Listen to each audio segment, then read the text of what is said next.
¿Qué tal? Arzubiere, Doctor, buenas tardes, ¿qué presente. tal? ¿Cómo está? Cambios electrocardiográficos en la pericarditis. Hay infradesnivel del segmento TP por debajo de lo que es el intervalo PR. Hay un ST elevado, doctor, y también después eso es difuso. Luego va a haber un ST infradesnivel ya también que va a mejorar con los días, doctor. No, está bien, infradesnivel en haber, en el TP, debajo del PR, eso sí está bien. No hay infradesnivel del ST en ningún momento, por si acaso, salvo en las derivaciones que tú has mencionado, hay elevación difusa del ST. No hay infradesnivel que mejora con los días. Sí, doctor, perdón, era en P1 ya Nivel que había checado. elevación difusa. Sí, ¿Qué quiere decir elevación difusa? Y hay otros cambios más. Te pondré más o menos. Y hay otros cambios más. ¿Qué quiere decir elevación difusa? Que afecta 2 a 3 derivaciones de los miembros y desde B2 a B6. No hay ondas Q. El ST no cae durante varios días y la onda T sigue positiva durante varios días. Solamente cuando el ST cae, la onda T se vuelve negativa. O sea, hay varios cambios que le faltan, doctora. Ok. Chinchero. Buenas tardes, doctor. Presente. A ver. Signos de derrame y taponamiento cardíaco. El del taponamiento cardíaco, Derrame pericárdico es primero de derrame y luego de taponamiento. no recuerdo, doctor. Ok. Choquenaira Yepes, Presente, doctor. signos de primero de derrame y pericárdico y luego de taponamiento. En derrame pericárdico hay ruidos cardíacos alejados o disminuidos, choque de punta no palpable. Puede haber, se puede escuchar una zona de matidez y egofonía debajo del ángulo de la escápula izquierda. Ya. Em, am, y bueno, en el taponamiento cardíaco va a haber ingurgitación yugular, ruidos cardíacos que pueden ser suaves o incluso estar ausentes y hipotensión arterial. Ya. Está bien. Granada. Presente, doctor.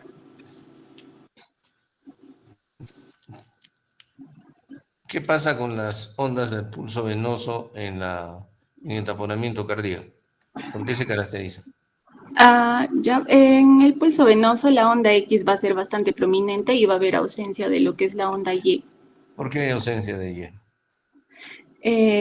Porque al haber taponamiento cardíaco va a estar comprometido lo que es la diástole como tal, entonces no va a poderse dar de conocer el Perfecto, fenómeno ventricular.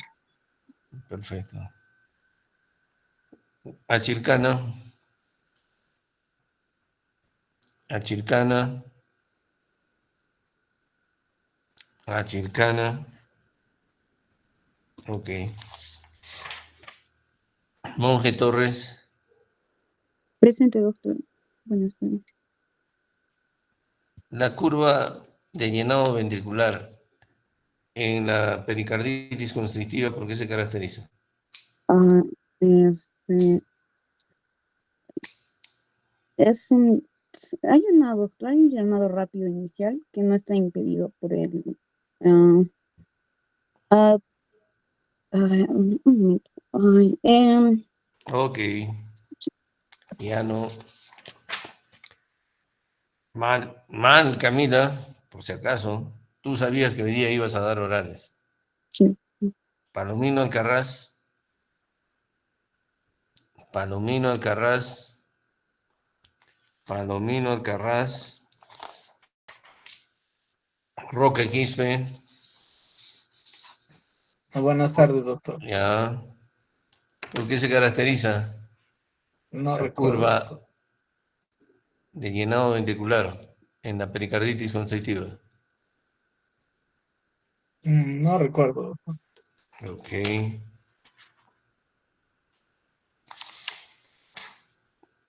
Valeriano Carpio. Valeriano Carpio. Valeriano Carpio. Sara Temamani. Sara Temamani. Sara Temamani. Listo. Ya no le debo. Doctor, buenas tardes. Presente. Ya pasó, doctor, ya. Ya llamé 3 veces a cada uno. Lo Presente, siento. doctor. Y si me dicen, no me pueden decir que Presente, doctor, ¿me escucha? Sí, ya te escucho, ya te escuché. Ya te escuché. Ya llamé 3 veces y no contestaste. Y no me pueden decir que mi conexión, que nada por el estilo, porque ustedes saben la hora. Y 2, yo no les voy a llamar 3 veces a ninguno. Y después que me digan estoy acá. Porque yo asumo que ya revisaron la pregunta. ¿Está claro? Entonces ya no le debo orales a nadie, ¿ya? Ya los llamé. Sí, sí, doctor. Doctor, buenas tardes. A mí no me llamó por los horarios. Hace rato, ya hace rato que llamé, Andía, hace tiempo. Este es el último grupo. No habrás estado, no sé. A ver. No habrás estado, no sé.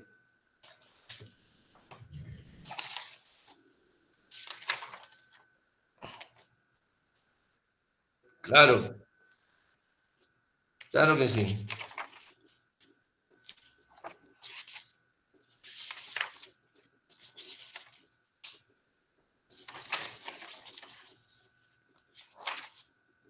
Voy a ver.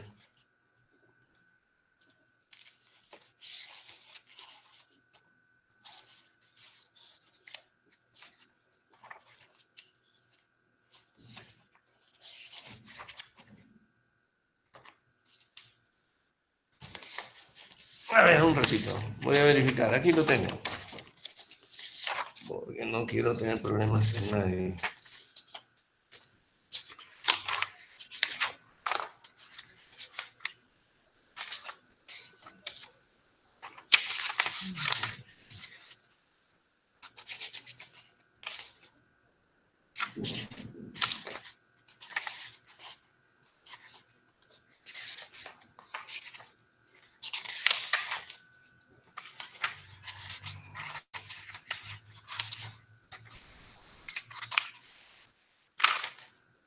Andía Arando Víctor Braz. Hace tiempo que le he llamado doctor. No habrá ido a clases, no sé, pero está marcado como que no ha dado su oral. Pues está marcado como mal, ¿no? No sé si no dio su oral o lo dio y lo dio mal, pero sí lo llamé.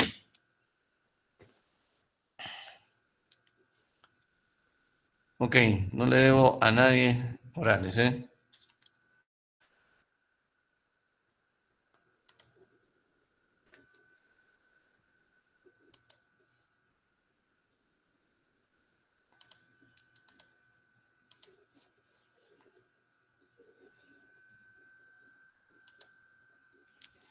¿Se ve en mi pantalla? Sí, doctor. Ok. Entonces habíamos empezado a hablar de enfermedades de la aorta, y habíamos mencionado que las enfermedades de la aorta más común, dentro de las enfermedades de la aorta más comunes está el aneurisma. ¿Por qué? Porque la aorta está predispuesta a este tipo de problemas debido al estrés biomecánico al cual está sometida. En cuanto a las causas de los aneurismas aórticos, son causas diversas. Una está la causa degenerativa, ¿no es cierto? Otra está las causas degenerativas, otras están lo que se llama la degeneración medial, luego las infecciosas, luego las vasculitis o arteritis, ¿no? Y finalmente, pues entonces están también las formas traumáticas de los aneurismas. La causa degenerativa es la causa más frecuente de los aneurismas de la aorta torácica descendente y de los aneurismas abdominales. En este caso, En este caso, influyen mucho la inflamación, el estrés oxidativo, el estrés biomecánico y y la exposición a los radicales libres, los cuales unidos a la activación de células T, células B, infiltración, activación de citoquinas inflamatorias, neovascularización, pérdida de músculo liso vascular, todo eso favorece la aparición de este problema de aneurismas de origen degenerativo, ¿no? Este problema de origen degenerativo es muy frecuente, está muy frecuentemente asociado a factores de riesgo de enfermedad cardiovascular, a colesterol elevado, tabaquismo, especialmente tabaquismo, colesterol elevado, hipertensión arterial, diabetes. Y eso nos hace recordar que la enfermedad más frecuentemente asociada entonces a los aneurismas de origen degenerativo es la aterosclerosis. Y como les dije, la aterosclerosis es la causa principal de los aneurismas aórticos, de la aorta torácica descendente y de la aorta abdominal. Existen causas genéticas o que también se conocen como enfermedades del desarrollo que están relacionados a aneurismas. Dentro de estas causas genéticas está lo que se conoce la degeneración medial.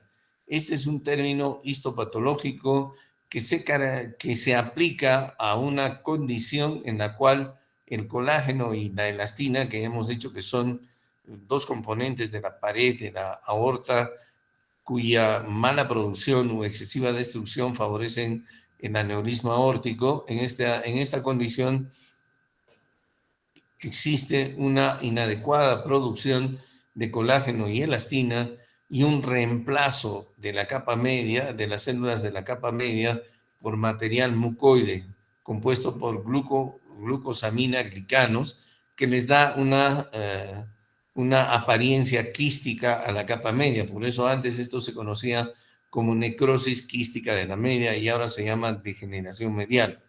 Las patologías o las enfermedades más frecuentemente relacionadas a este problema de degeneración medial son el síndrome de Marfan, el síndrome de Ehlers-Danlos y el síndrome de Loeys-Dietz, ¿no? También la hipertensión arterial, también está relacionado a degeneración medial, la válvula aórtica bicúspide.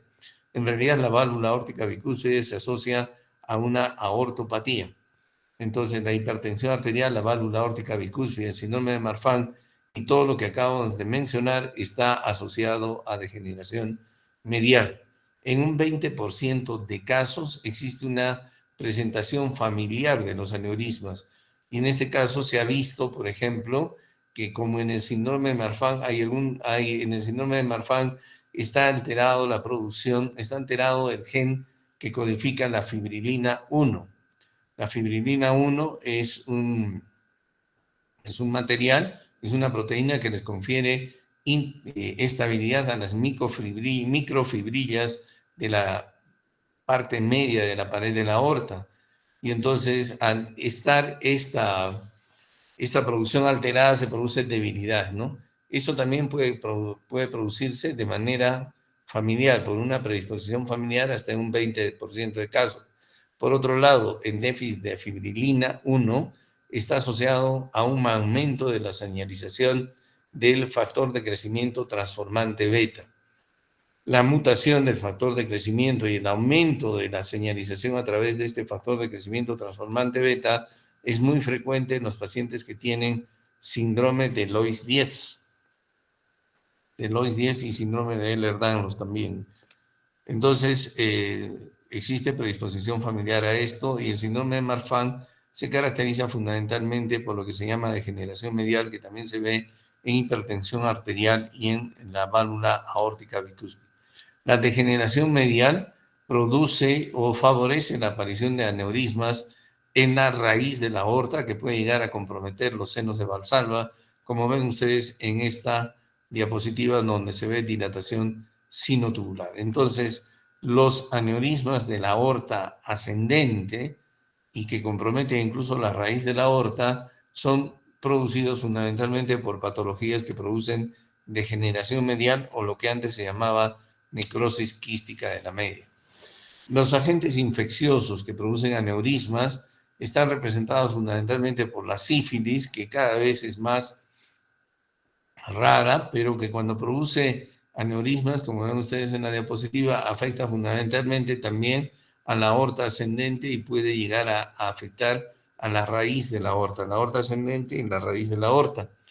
La sífilis produce una inflamación de la media y de la adventicia, es decir, se produce una mesoaortitis y una periaortitis sifilítica y produce aparición de aneurismas de la raíz de la aorta y de la aorta ascendente. La tuberculosis es otra causa de aneurismas, pero en este caso de la aorta torácica descendente. Se producen por extensión de la infección de la tuberculosis a partir de los ganglios, de la aorta torácica descendente a partir de los ganglios, o una extensión de un absceso tuberculoso hacia la media de la aorta, lo que produce necrosis gaseosa de la media de la aorta, o incluso también se puede producir por diseminación hematógena, que finalmente va a producir necrosis gaseosa de la media de la aorta. Existen otras infecciones que producen los llamados aneurismas micóticos, ¿no? Fundamentalmente el estafilococo, la salmonela, nos pueden producir este tipo y otras infecciones, incluso por hongos también. Estos aneurismas micóticos, a diferencia de los aneurismas producidos, por ejemplo, por la degeneración medial, no son aneurismas fusiformes, es decir, no son aneurismas que afectan toda la circunferencia del vaso, sino son aneurismas saculares, son aneurismas que afectan parcialmente la pared de los vasos, ¿no? La aortitis o la inflamación, la aortitis o las arteritis son capaces de producir también dilatación aneurismática de la aorta. Estas afectan fundamentalmente el callado de la aorta y la aorta torácica descendente, aunque a veces también pueden afectar las ramas e inclusive las arterias coronarias y pueden producir aneurismas de los diferentes vasos, pero cuando afectan la aorta producen aneurismas del callado de la aorta y de la aorta torácica descendente preferencialmente, ¿no? También se puede producir por arterias de células gigantes y por otras enfermedades reumáticas como la artritis reumatoide, la espondilitis anquilosante, la arteritis, artritis, la poliartritis recidivante, etcétera, entre otras enfermedades del colágeno. También, como les he dicho, el traumatismo cerrado o abierto de tórax puede ser causa de aparición de aneurismas. Estos aneurismas que se producen por traumatismo generalmente afectan la aorta torácica descendente justo por debajo del nivel de inserción del ligamento arterioso, es decir, del nivel de inserción de lo que inicialmente o primariamente fue el ductus arterioso.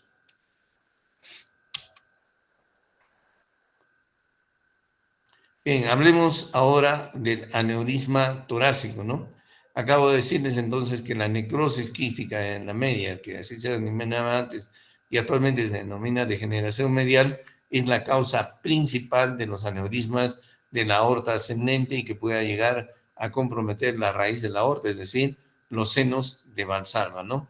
Hemos dicho que la degeneración medial es la causa de los aneurismas en el síndrome de Marfan, en la hipertensión arterial y en la válvula aórtica bicúspide, mientras que la ateroesclerosis es la principal causa, es decir, la degeneración, el fenómeno degenerativo es la principal causa de los aneurismas que se ubican en la aorta torácica descendente. Estos aneurismas suelen crecer a razón de 0.1 a 0.2 centímetros por año. A veces los aneurismas que se ven en los pacientes con síndrome de Marfan crecen un poco más rápido, ¿no? El riesgo de ruptura está en relación al tamaño del aneurisma. De manera que los aneurismas, por ejemplo, que miden menos de 4 centímetros, tienen un riesgo de ruptura de 2 a 3% al año, mientras que los aneurismas que miden más de 7 centímetros tienen un riesgo de ruptura de 7% al año. En la actualidad, por ejemplo, la nueva definición de aneurisma torácico, sobre todo del aneurisma de aorta ascendente, está caracterizada por el tamaño. Consideramos aneurisma a partir de 4.5 centímetros, mientras que de 4 a 4.49 centímetros se considera todavía dilatación aórtica, es decir, hablamos de aneurisma de aorta ascendente a partir de 4.5 centímetros de diámetro. La mayoría de los aneurismas torácicos son asintomáticos, a menos que sean aneurismas aórticos torácicos grandes y produzcan molestias por dos motivos: por compresión de las estructuras vecinas o por erosión de las estructuras vecinas, ¿no? Por compresión de estructuras vecinas podemos tener, por ejemplo, tos, disnea, dificultad para deglutir, dolor a la deglución, ¿no es cierto? O puede haber incluso, por compresión también, disfonía secundaria, parálisis del nervio laríngeo izquierdo en lesiones que avanzan rápidamente, ¿no? También la dilatación, y hemos dicho esto cuando hemos hablado de insuficiencia aórtica, la dilatación de la raíz aórtica puede ocasionar dilatación del anillo valvular aórtico y producir insuficiencia aórtica, la cual, si llega a ser severa, nos puede producir insuficiencia cardíaca.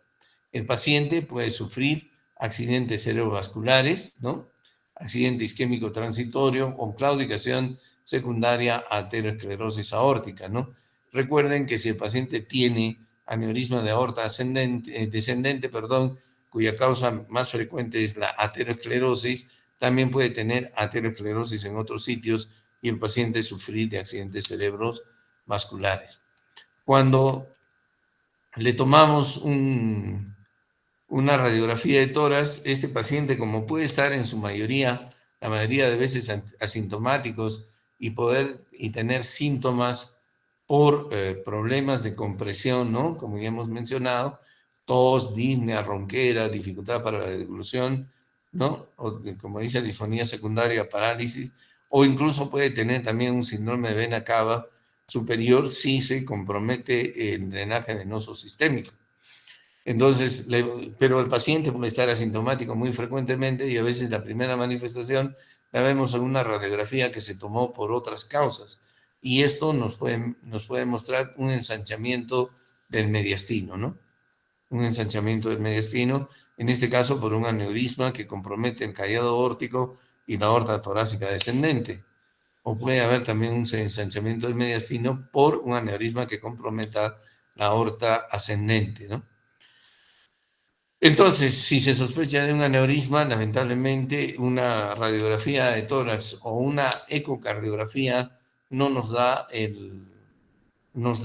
la sospecha, tanto la radiografía como la ecocardiografía, especialmente la transesofágica, pero para confirmar el diagnóstico y para tener una idea real del tamaño del aneurisma, nosotros debemos tomarle una tomografía. Por lo tanto, la tomografía es el examen gold estándar para el diagnóstico exacto de un aneurisma torácico, ¿no? La tomografía mide el diámetro intraluminal en planos perpendiculares y vamos a tener idea exacta de las dimensiones del aneurisma. Por lo tanto, el seguimiento de un aneurisma torácico no puede hacerse ni con ecocardiografía, menos con radiografía, si se hace con la tomografía. Debe hacerse con la tomografía o también se puede hacer con la resonancia magnética, pero el problema es que la disponibilidad y el costo de la resonancia magnética es mucho mayor que el de la tomografía, por lo tanto, la tomografía se vuelve en el examen gold estándar para hacer el diagnóstico de aneurisma, ¿no? Aquí tenemos algunos ejemplos. Tenemos un aneurisma del callado aórtico cuya reconstrucción nos da esta imagen. Un aneurisma tóraco abdominal, ¿no? Que se extiende del tórax hasta por debajo del diafragma. Y también esta imagen es producto de una tomografía. La resonancia magnética también, como les digo, es importante, es de indicación, le podemos hacer, y en este caso identificamos un aneurisma que compromete la raíz de la aorta y la aorta torácica ascendente, ¿no? Sin embargo, el costo y la poca disponibilidad de la resonancia magnética hace que la tomografía sea el examen de elección para el diagnóstico exacto y el seguimiento del aneurisma torácico, ¿no? Antes, esta es otra resonancia magnética en la que vemos el aneurisma de la raíz aórtica, de la aorta torácica descendente, ¿no? Este es un ecocardiograma que se puede hacer para sospechar un aneurisma, pero en este caso lo que está identificando un ecocardiograma transtorácico es una disección de la aorta, ¿no? Antes se hacía la angiografía con sustancia de contraste para hacer el diagnóstico de aneurisma. El problema es que no siempre la angiografía, como en este caso, nos informa del tamaño real del aneurisma, porque puede contener un trombo o un coágulo que limite el diámetro y el tamaño real del aneurisma. Por eso, nuevamente, la tomografía sigue siendo el examen gold estándar para hacer el diagnóstico y seguimiento de los pacientes con aneurismas torácicos. En cuanto al tratamiento, ¿no? El tratamiento va a ser individualizado, pero el tratamiento depende fundamentalmente de qué tipo de aneurisma estemos enfrentando. Si estamos enfrentando un aneurisma, por ejemplo, que se produce en un paciente con síndrome de Marfan, que es bastante frecuente, ¿no? O con hipertensión arterial o con con válvula aórtica bicúspide, en ellos, por ejemplo, el uso de beta bloqueadores, el simple atenolol, ha demostrado que disminuye la progresión del aneurisma. Lo mismo que la inhibición del sistema renina-angiotensina, pero especialmente con ARA2 en este caso. El losartán ha demostrado efectividad en los estudios para reducir la progresión del aneurisma en los pacientes con síndrome de Marfan, síndrome de Ehlers-Danlos y síndrome de Loeys-Diez. En ellos sí sirve utilizar beta bloqueadores y ARA2 para reducir la progresión del aneurisma. Se puede considerar el uso simultáneo de ambos. Es muy importante el control de la hipertensión arterial y el control agresivo de la hipertensión arterial, de modo que nuestro objetivo, si mi paciente tiene un aneurisma de aorta descendente, ya sé que es por necrosis quística de la media o degeneración medial, tengo que controlar muy bien su presión y de preferencia debo utilizar ARA2 y beta bloqueadores, ¿no? En estos pacientes. El tratamiento o la intervención quirúrgica, la intervención operatoria de estos pacientes depende de dos cosas. Uno, si es sintomático, entonces está indicado el tratamiento quirúrgico, ¿no? Y del tamaño, el tamaño de 5 a 5.5. En las mujeres, un aneurisma de 5 centímetros ya es indicación de cirugía o que tenga algún factor de riesgo. ¿Cuáles son los factores de riesgo? Sobre todo que tenga un antecedente de disección de aorta o de ruptura de aneurisma.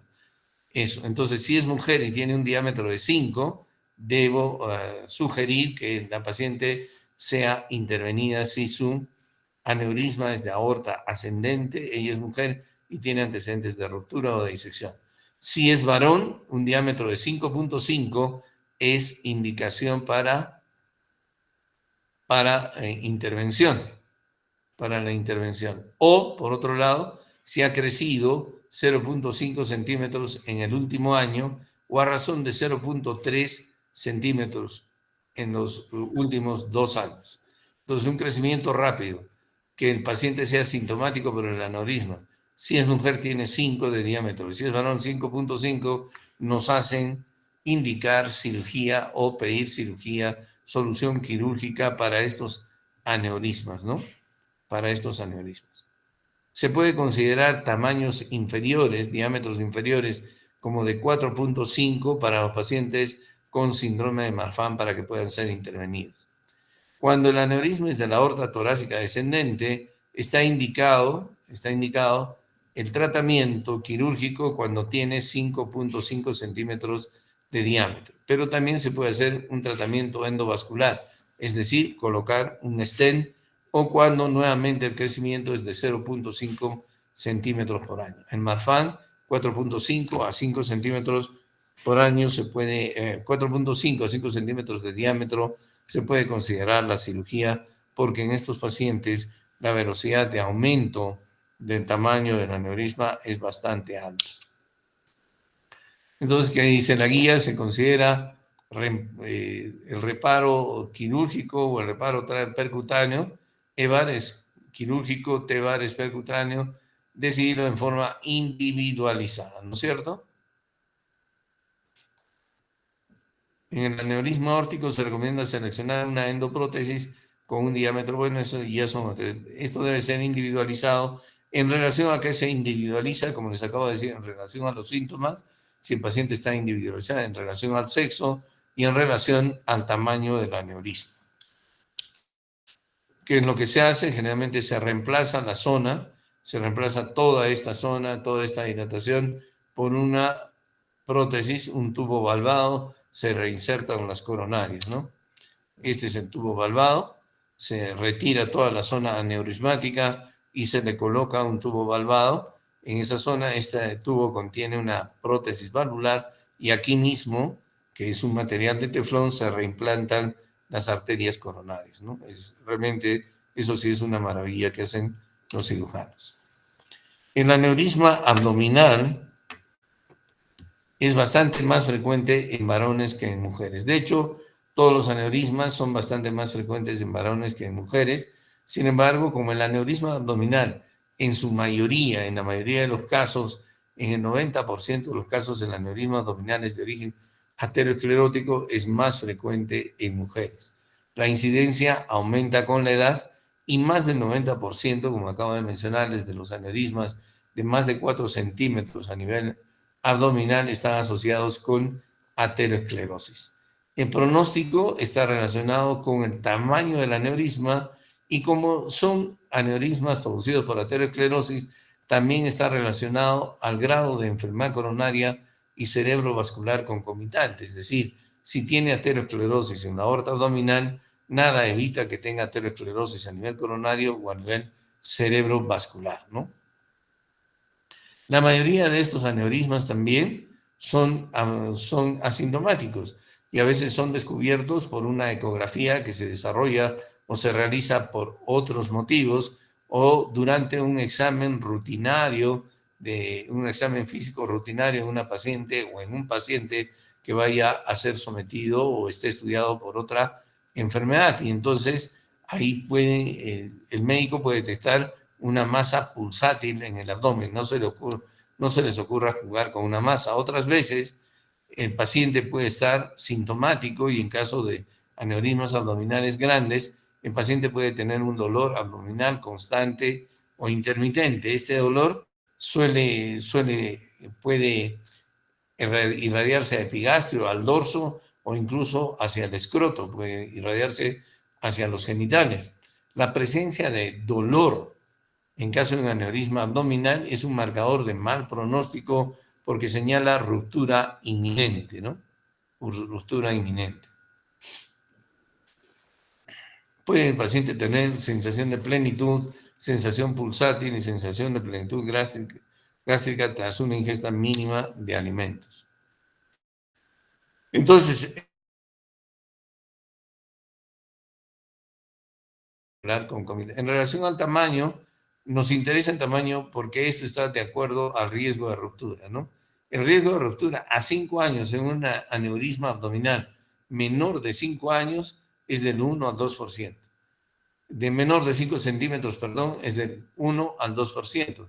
Mientras que el riesgo de ruptura en un aneurisma mayor de 5 centímetros es del 20 al 40% a 5 años. De manera que el número mágico en el caso del aneurisma abdominal es de 5 centímetros. La mayoría de los aneurismas abdominales se encuentran por debajo de las arterias renales y tienen características de ser fusiformes, es decir, comprometer toda la circunferencia del vaso. No todas las manifestaciones de los aneurismas abdominales ocurren como consecuencia de la compresión o la erosión de estructuras vecinas como consecuencia de lo que acabamos de mencionar. También algunas manifestaciones se producen por ateroembolia, como ven ustedes en esta diapositiva. Entonces, también esto nos puede producir fenómenos de ateroembolia. Muy bien, entonces cuando examinamos a un paciente que pueda estar asintomático y descubrimos una masa pulsátil a nivel abdominal, el examen gold estándar para hacer el diagnóstico y seguimiento de un aneurisma abdominal, en este caso es la ecografía. A diferencia del aneurisma torácico, en la ecografía, que puede descubrir un aneurisma abdominal en forma casual, que puede ser un examen que se haga por otros motivos, entonces nos puede informar del tamaño y de la extensión del aneurisma. De modo que la ecografía, en el caso del aneurisma abdominal, se vuelve en el examen gold estándar para hacer el diagnóstico y seguimiento del aneurisma abdominal. La tomografía la hacemos cuando planeamos un reparo quirúrgico o un reparo con endoprótesis a nivel de la aorta abdominal, ¿no? Esta es una tomografía, una angiotomografía en la que se ve un aneurisma que se encuentra por debajo de las arterias renales. Esta solamente la hacemos cuando vamos a planear, según la ecografía, ya un reparo. ¿Y cuándo vamos a pedir reparo? Cuando el paciente tiene síntomas. ¿Qué síntomas? Dolor u otras molestias, ¿no? Ya hemos dicho que el dolor es un marcador serio de ruptura u otras molestias cuando el aneurisma es sintomático o cuando el aneurisma mide más de 5 centímetros. Más de 5 centímetros. Entonces, ahí le pido la tomografía con el objeto de saber la extensión real del aneurisma y con el objeto de ofrecerle un reparo, ya sea quirúrgico o por la colocación de una endoprótesis, ¿no? Esta también es una tomografía en la que vemos un aneurisma infrarrenal, la que se ve un aneurisma infrarrenal. En el tratamiento, las estatinas resultan importantes. ¿Por qué? Porque ya hemos dicho que esto está relacionado a la aterosclerosis. Las estatinas no influyen en la evolución del aneurisma, pero sí influyen en la evolución de los otros factores relacionados con la sobrevida, que es la aterosclerosis coronaria y la aterosclerosis cerebrovascular. Por lo tanto, también debiéramos utilizar aspirina. ¿Por qué? Porque esta no va a influir en la evolución del aneurisma abdominal, pero sí va a influir en la presencia de aterosclerosis a nivel coronario o cerebrovascular. Los los ARA2, los sartán o los beta bloqueadores no influyen en la evolución del aneurisma abdominal. Por lo tanto, lo que tenemos que hacer es tratar los factores de riesgo de aterosclerosis, bien la diabetes, bien la hipertensión, bien la aterosclerosis con el uso de estatinas, con el uso de aspirina, y luego decidir en qué momento a este paciente le aconsejamos una intervención, ya sea quirúrgica o ya sea percutánea, ¿no? ¿Cuándo le aconsejamos? Cuando el crecimiento es rápido. Cuando es rápido, cuando el crecimiento es mayor o igual a 0.5 centímetros por año, o cuando el paciente tiene síntomas, especialmente dolor. En los asintomáticos, el paciente puede estar asintomático, le aconsejamos cirugía o intervención percutánea, ¿no? Cuando el aneurisma es mayor o igual a 5.5 centímetros en varones y 5 centímetros en mujeres. Cuando el aneurisma es menor de 5 centímetros, lo que tenemos que hacer es seguimiento. Seguimiento. ¿Y con qué hacemos el seguimiento? Con una buena ecografía abdominal, ¿no? Entonces, ya hemos dicho que el reparo puede hacerse tanto en forma quirúrgica como en forma percutánea. En forma quirúrgica, pues, se pone una prótesis dentro de la aorta y se evita la consiguiente dilatación y ruptura, ¿no? O se puede colocar una endoprótesis. ¿A quién hacemos cirugía y a quién hacemos endoprótesis? Es individualizado, depende, ¿no? Por ejemplo, la cirugía se aconseja más en los pacientes que tienen mayor edad. ¿Por qué? Porque tienen mayores comorbilidades, mayores posibilidades de aterosclerosis diseminada, mientras que la endoprótesis se sugiere en los pacientes que tienen menor edad, por poner un ejemplo. Sin embargo, vuelvo a repetirles, Esto es individualizado. Así como se ponen stents en las coronarias, se ponen stents también en la aorta. En la aorta. Las endoprótesis aórticas, bueno, la mortalidad con la cirugía es mayor, con las endoprótesis es mucho menor. La cirugía, el promedio de internamiento en la cirugía es mayor, en las endoprótesis es menor, pero tiene que ser, vuelvo a repetirles, individualizada el tratamiento y la decisión, qué es lo que le hacemos a cada paciente. La ruptura del aneurisma es una situación que compromete la vida del paciente. Por lo tanto, debemos estar muy atentos a aquellos signos que nos hablan de la posibilidad de ruptura del aneurisma. Y uno de ellos ya hemos dicho que es el tamaño del aneurisma, tanto a nivel aórtico torácico como aórtico abdominal, y a nivel aórtico abdominal los síntomas. ¿Qué síntomas? El dolor. El dolor es un marcador de ruptura de aneurisma inminente. Entonces debemos estar atentos tanto al tamaño como a los síntomas. ¿Por qué? Solo el 50% de los casos de ruptura llegan a un servicio de emergencia vivos. La mortalidad es muy alta, son 1 de cada 2 se muere. Y de eso solo el 50% de los que llegan a sala de cirugía sobreviven a la cirugía abierta. Por lo tanto, la ruptura del aneurisma es un evento casi catastrófico, casi premortem.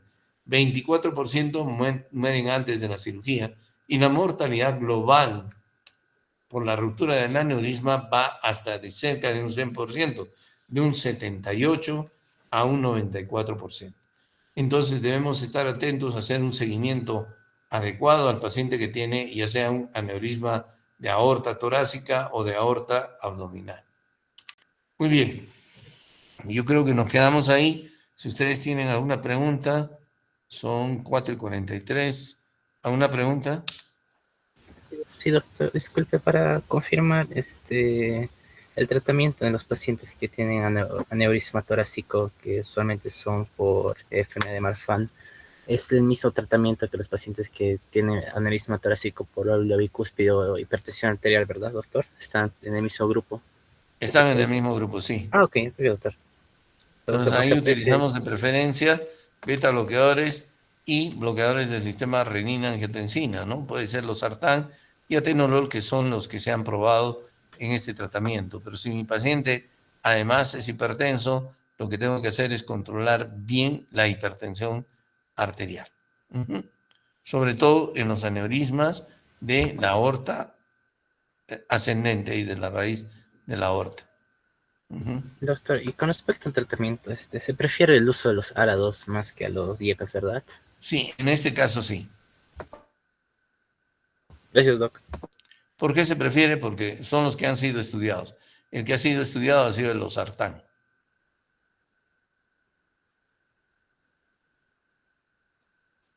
¿Alguna otra pregunta?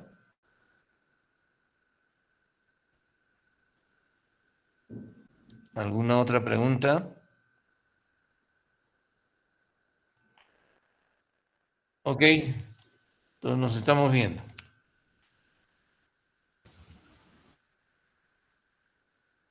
Pero ojalá que los pueda volver algún día en mi vida. Entonces nos vemos nos vemos mañana y mañana en las prácticas, ¿sí? Listo, hasta mañana. Hasta mañana, doctor, cuídese. Chao, hasta mañana. Gusto de saludar.